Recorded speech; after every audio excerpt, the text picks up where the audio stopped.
प्रधानमंत्री नरेंद्र मोदी अपने 11 वर्ष के शासनकाल में दूसरी बार इतनी लंबी विदेश यात्रा पर कहीं गए हैं।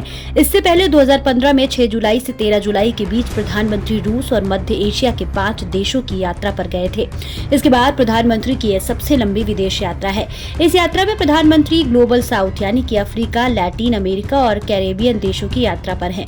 इसके तहत प्रधानमंत्री पश्चिमी अफ्रीकी देश घाना, कैरेबियन देश त्रिनिदाद और टोबैगो, लैटिन अमेरिकी देश अर्जेंटीना और ब्राजील, साथ ही अफ्रीकी देश नामीबिया का दौरा करेंगे। पश्चिम अफ्रीका के देश घाना के पास महत्वपूर्ण खनिजों का भंडार है, विशेषकर लिथियम का। लगभग 30 साल के बाद भारत के किसी प्रधानमंत्री का यह दौरा हुआ है। पीएम नरेंद्र मोदी यहां 2 से 3 जुलाई के बीच पहुंचे। यहां उन्होंने घाना की संसद के ज्वाइंट सेशन को भी संबोधित किया और यहां उन्हें घाना का सर्वोच्च नागरिक सम्मान भी राष्ट्रपति माहाना के द्वारा दिया गया। 3 से 4 जुलाई के बीच प्रधानमंत्री त्रिनिदाद टोबैगो का दौरा किया। वहां भारतीय मूल के लोग 40 से 45% हैं।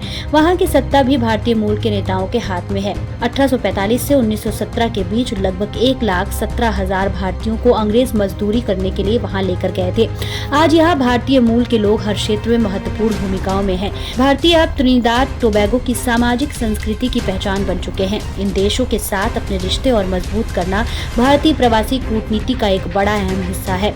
इससे पहले भी मोदी कैरेबियन देशों की यात्रा कर चुके हैं। पीएम नरेंद्र मोदी 4 से 5 जुलाई के बीच अर्जेंटीना के दौरे पर हैं। लैटिन अमेरिकी देश अर्जेंटीना के साथ भारत के कूटनीतिक संबंधों के साथ व्यापार और अन्य क्षेत्रों में सहयोग लगातार बढ़ रहा है। वहाँ भारतीय मूल के सिंधी और पंजाबी बसे हुए हैं। ये लोग 1980 के दशक से वहाँ जाकर बसने लगे थे। अर्जेंटीना यात्रा का मुख्य उद्देश्य रणनीतिक, आर्थिक भागीदारी, जलवायु परिवर्तन और तकनीकी के क्षेत्र में दोनों देशों के बीच सहयोग को बढ़ाना है। इस देश के पास लिथियम का भंडार है। बता दें कि 1968 के बाद किसी भारतीय प्रधानमंत्री की अर्जेंटीना यात्रा हो रही है। इससे पहले भूतपूर्व प्रधानमंत्री इंदिरा गांधी 1968 में अर्जेंटीना गई थी। इसके बाद से 5 से 7 जुलाई के बीच प्रधानमंत्री ब्राजील की राजधानी रियो डी जेनेरियो में होंगे। इस यात्रा का दूसरा हिस्सा ब्राजील के ब्रासिलिया में से 7 से 8 जुलाई के बीच होगा। ब्राजील प्रधानमंत्री ब्रिक्स शिखर सम्मेलन में हिस्सा लेने के लिए गए हैं।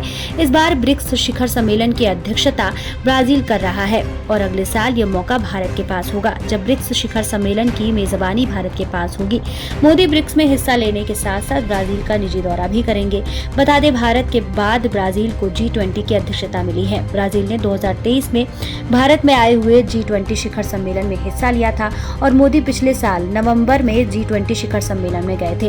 वैसे 2023 से लेकर अब तक पीएम मोदी और ब्राजील के राष्ट्रपति लुइस इनासियो लुला दा सिल्वा 2 साल में 4 बार मिल चुके हैं।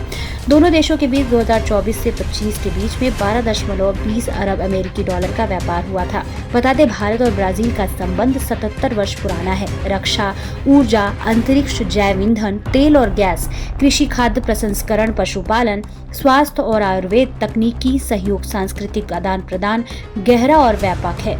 इसी वर्ष भारत ने ब्राजील के वेदांताचार्य जोनास मसेती को पद्मश्री से सम्मानित भी किया था। 9 जुलाई को प्रधानमंत्री अफ्रीकी देश नामीबिया जाएंगे। दक्षिण अफ्रीका के देश नामीबिया में भूतपूर्व प्रधानमंत्री अटल बिहारी वाजपेयी 1998 में गए थे।